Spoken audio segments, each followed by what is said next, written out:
किस तरीके की तैयारियां हैं एमआईएम की कल के रिजल्ट्स को लेके? देखिए, हम लोग 100% कंफर्म हैं कि ओखला विधानसभा से एमआईएम जीत रही है।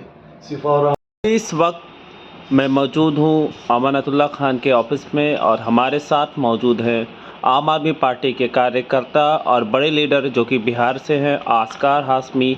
हम उनसे बातचीत करेंगे कि चुनाव को लेके, क्योंकि चुनाव समाप्त हो चुके हैं और कल रिजल्ट आने वाला है। किस तरीके की तैयारियां हैं कल के लिए? कितना तैयार है आम आदमी पार्टी? आम आदमी पार्टी पूरी तरह से तैयार है कि ओखला में अमानतुल्लाह खान की ग्रैंड विक्ट्री होने जा रही है और हम दिल्ली में आम आदमी पार्टी की सरकार बनाने जा रहे हैं। क्या इस बार जो फैसला है अमानतुल्लाह खान के हक में आने वाला है या नहीं? पूरी तरह अमानतुल्लाह खान साहब के हक में आएगा फैसला और अमानतुल्लाह खान की ग्रैंड विक्ट्री होगी इस बार। जितनी बार पिछली बार जितने वोटों से जीते थे उससे ज़्यादा वोटों से इस बार जीतेंगे इंशाअल्लाह। कल जो है काउंटिंग सेंटर पे किस तरीके की तैयारियां है आपकी आम आदमी पार्टी की? हमारी पूरी ज़बरदस्त तैयारी है। हमारे जितना भी काउंटिंग एजेंट है वो वक्त से पहले वहाँ पहुँचेंगे। हम लोगों ने 5:30 का टारगेट लगाया। 5:30 से 6 बजे हमारे सारे काउंटिंग एजेंट वहाँ पहुँच जाएंगे और हम लोग पूरी मजबूती के साथ काउंटिंग में खड़े रहेंगे इंशाअल्लाह। अगर अमानतुल्लाह खान तीसरी बार विधायक चुन के आते हैं ओखला से, तो वो कौन से ऐसे बड़े मुद्दे हैं जिन पे काम करेंगे? देखिए, ओखला का जो सबसे बड़ा मुद्दा है बिजली, पानी, सड़क, उसके साथ साथ एजुकेशन और हॉस्पिटल मेडिकेशन। तो बिजली का मुद्दा उन्होंने ऑलमोस्ट बिजली का जितना काम है वो किया हुआ है। बिजली ओखला में 100% 24 घंटे बिजली रहती है।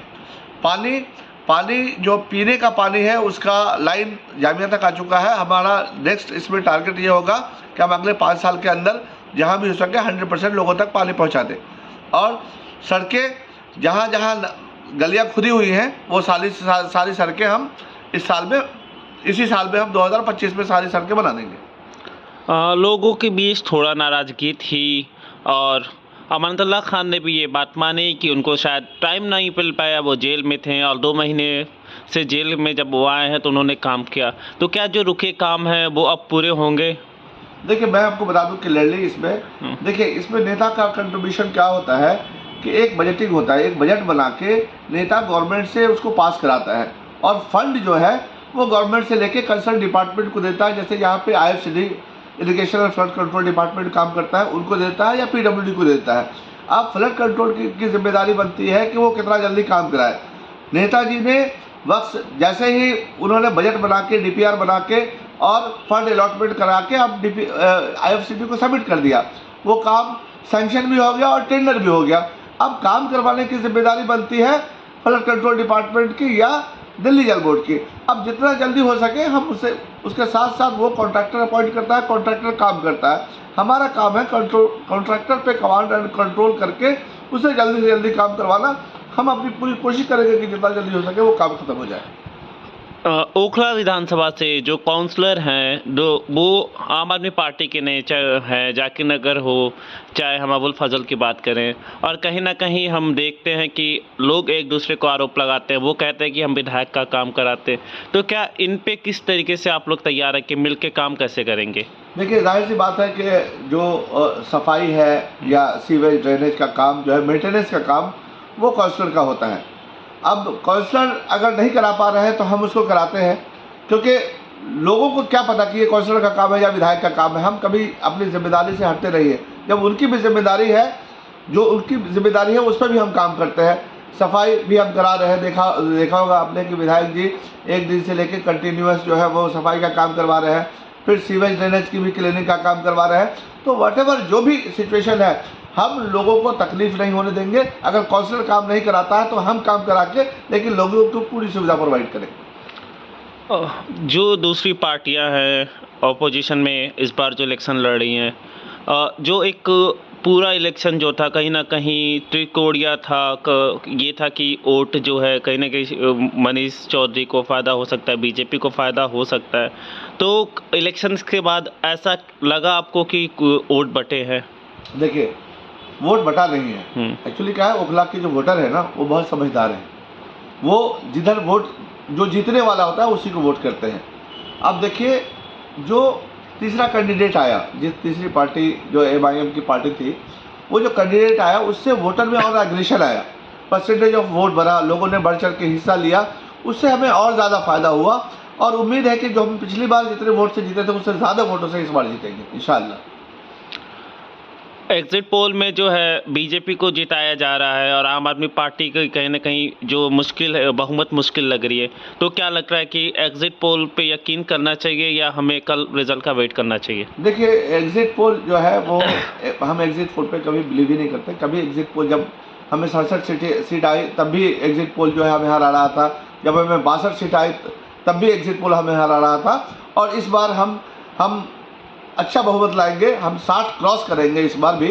तो एग्जिट पोल पे हम उसको का कोई मतलब ही नहीं है, हम उसको नज़रअंदाज करके चलते हैं। हम अपने काम पे बिलीव करते हैं, अपने वोटर्स पे बिलीव करते हैं। हमें उम्मीद है कि हम इस बार 60 क्रॉस करेंगे।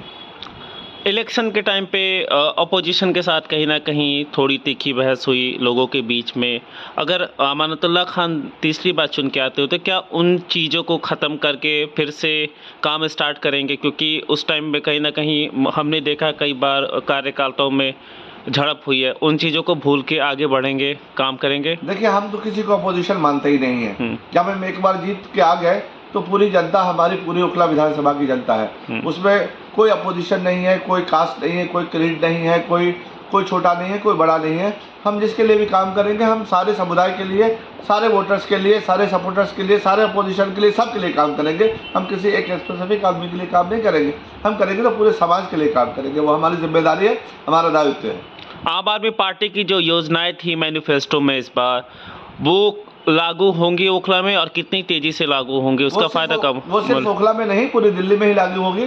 जैसे ही अरविंद केजरीवाल जी चीफ मिनिस्टर बनेंगे, उसके हमारे ख्याल से विद इन 3 मंथ्स वो योजना शुरू हो जाएगी। चलिए, बहुत बहुत शुक्रिया आपका ओखला टाइम से बने रहने के लिए। धन्यवाद। Thank you so much. और रहमान पहली बार विधायक बनने जा रहे हैं। जिस तरह से लोगों का सेंटीमेंट सिफाउर रहमान साहब से जुटा हुआ था, उससे यह कहा जा सकता है कि उनको जीतने में कोई परेशानी नहीं होगी।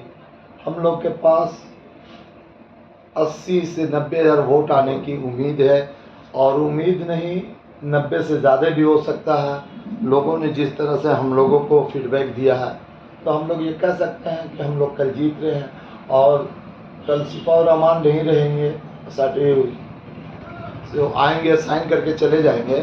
यहाँ उनके चाहने वाले, उनके साथ वाले, दोस्त यार जो लोग लड़ाए हैं, काफ़ी तादाद में रोडों पर जुलूस निकालेंगे, मिठाइयाँ खिलाई जाएगी। क्योंकि पहली बार कोई जेल से जीत रहा और MLA बनने जा रहा है, और अच्छी तैयारी है। उम्मीद है कि अच्छा रहेगा। आवाम हम लोग के साथ है, आवाम नहीं सपोर्ट किया है तब इस हालत पे हम लोग पहुँचे हैं। मुद्दों पे बात क्यों नहीं हो रही है? MIM पार्टी ने अब तक ना मैनिफेस्टो की बात करी, ना अपने कामों की बात करी। उन पे काम होगा कि नहीं जनता के मुद्दों पे? देखिए, काम तो जो 10 साल के विधायक हैं वो मुद्दों पर नहीं लड़ेंगे, जबकि उनका बनता है, वो 10 साल विधायक रहे थे, उनका फर्ज बनता था कि अपने काम को जुड़ा के वोट मांगते आम से। वो तो बीजेपी जीत जाएगी तो फलाना मनीष जीत जाएगा, इसके नाम पर हम लोग हार जाएंगे, बीजेपी जुट जाएगा, घर टूट जाएगा, मकान टूट जाएगा, इसके पे वोट मांग रहे थे। आवाम समझदार है, समझ गई। आवाम तो कह रहे थे कि आप यहाँ के विधायक 10 साल रहे हैं, आपको तो अपने काम गिनाइए और काम के बेस पर वोट लीजिए। अरीबा खान ने ये कहा है कि जो OSC हैं वो भी मुस्लिम्स को धमकी देके या कहीं ना कहीं हमदर्दी में वोट मांग रहे हैं, मुद्दों पे बात नहीं कर रहे हैं। अमानतुल्लाह खान भी बीजेपी का डर दिखा रहे हैं। आखिर इन दोनों पार्टियों को जनता के मुद्दों को लेके वोट मांगना चाहिए था। इलेक्शन ख़त्म हो गए हैं, लेकिन बात मुद्दे पे क्यों नहीं हो रही? ये बात सही है। पहला फर्ज तो बनता था जो प्रेजेंट विधायक थे अमानतुल्लाह साहब, अपने काम के बेस पर वोट मांगना चाहिए था। अरीबा भी यहाँ की काउंसलर रहे हैं, हम लोगों ने भी उनको इलेक्शन लड़ाया था, जितवाया था। उनको भी अपने काम के बेस पर वोट मांगना चाहिए था। हालांकि अरीबा ने डेवलपमेंट पर वोट मांगी है, ये भी सच है, लेकिन अमानतुल्लाह खान काम पर नहीं वोट मांग के बीजेपी जीत जाएगी, इसके बेस पर मांग रहे थे कि हमें वोट दो, बीजेपी नहीं जीतेगी, हम जीते। इस बेस पे यहाँ के लोग जो सिफाउर रहमान को वोट दिए, उनके सेंटीमेंट पर दिए, उसी एनआरसी में 5 साल से जेल में है, आज भी जेल में है, उस बेस पर। और हम लोग का एक ही कहना था कि कोई भी एक्टिविस्ट का मोरल डाउन नहीं होना चाहिए। इससे आने वाले कभी कोई फ्यूचर में कोई ऐसा धरना ये सब रहा तो कोई एक्टिविस्ट आगे नहीं आएगा। और सिफाउर रहमान के जीतने के बाद एक्टिविस्ट दिल खोल के आगे आएंगे कि उनकी कौम उनके साथ खड़ी हो जाती है, उनके लिए करने के लिए तैयार रहती है, उनको जिता देती है। तो एक अच्छा मैसेज जाएगा, एक पैगाम देना था। और कोई बात ना, सीट तो वैसे साथ 2 सीट से लड़ रहे हैं, सब लोग जान रहा है कि 2 सीट से कौन सी सरकार बनेगी, दोनों जीत जाएंगे। तो भी जीतने का नहीं था, पैगाम देने का था, देश दुनिया को पैगाम देना था और इनको जिताना था। कल काउंटिंग सेंटर पे एमआईएम कार्यकर्ता कब पहुंच जाएंगे और किस तरीके की तैयारियां हैं कल को लेकर? देखिए, कल लोगों में उत्साह तो अभी से बहुत भरा हुआ है कि जल्दी सुबह हुए। सुबह 6 बजे तक आपके कार्यकर्ता वहाँ महारानी बाग में मीराबाई के पास सामने खड़े दिखाई देंगे।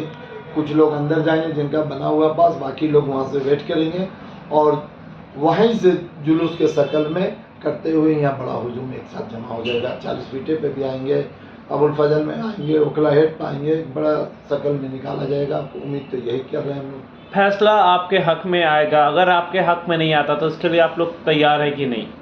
देखिए, अब तो रिजल्ट ठीक है, तैयार है। फैसला अल्लाह जाने कल के कौन जीते, जो आएगा उसको अपना विधायक को मान लेंगे, इसके में कौन सी बड़ी बात है। अगर बीजेपी आ जाती है सत्ता में ओखला सीट से तो एमआईएम को बार बार उसका जिम्मेदार ठहराया जाता है, तो क्या आप उसकी जिम्मेदारी लेंगे कि आपने वोट काटा? नहीं, जिम्मेदारी इसलिए नहीं लेंगे कि एमआईएम अगर ज़्यादा वोट रही और कांग्रेस और आम आदमी पार्टी के चलते कुछ वोट से हार जाएगी तो जिम्मेदार तो उन लोग होंगे। जिम्मेदारी तो उनको लेनी चाहिए कि एक मजलूम के साथ जब जनता या कि अवाम जो आपको विधायक बनाई आज सिफाउर रहमान के साथ खड़ी है तो उनको भी सिफाउर रहमान का साथ देना चाहिए। वैसे आपकी इन्फॉर्मेशन के लिए मैं बता दूं, अपने तजुर्बा से अपनी जानकारी जहाँ तक हमें मिली है कि मनीष चौधरी बीजेपी यहाँ से नहीं जीत पा रही है, चूँकि वोट कास्ट उनका 70-75 हज़ार हुआ है। टोटल वोट कास्ट हुआ है 70-75 हज़ार में कुछ कांग्रेस पार्टी भी ले रही है, कुछ आम आदमी पार्टी भी वोट ले रही है, कुछ बीएसपी वाले कैंडिडेट जो खड़े हैं वो भी वोट ले रहे हैं। तो उनका मैक्सिमम मेरे को लगता है मनीष चौधरी का वोट 60,000 से कम आएगा। फाइट देख लीजिए, कल रिजल्ट आएगा। आज बता रहा हूँ, आम आदमी पार्टी और पतंग में रहेगी। पतंग 80-85 हज़ार वोट लाएगी, अमानत साहब का 60-65 हज़ार पर वोट हो जाएगा। ये मेरा आकलन है, यही लगता है कल होने के। संदेश क्या देना चाहेंगे, पैगाम ओखला की जनता को?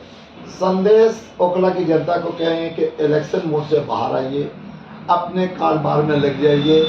इलेक्शन आया और गया, आप जो काम अपने काम करते थे, पढ़ाई करने वाले पढ़ाई में लग जाइए, रोज़गार वाले रोज़गार में लग जाइए, कारोबारी अपने काम में लग जाइए। इलेक्शन को फिर जब आएगा तब इलेक्शन को देखा जाएगा। अब पैगाम यही है कि लोग अपने अपने काम करें जैसे करते थे, अपने सुकून के साथ शांति से बना के रखें। जीता जो वो आपका विधायक होगा। बहुत बहुत शुक्रिया आपका ओखला टाइम से बात करने के लिए।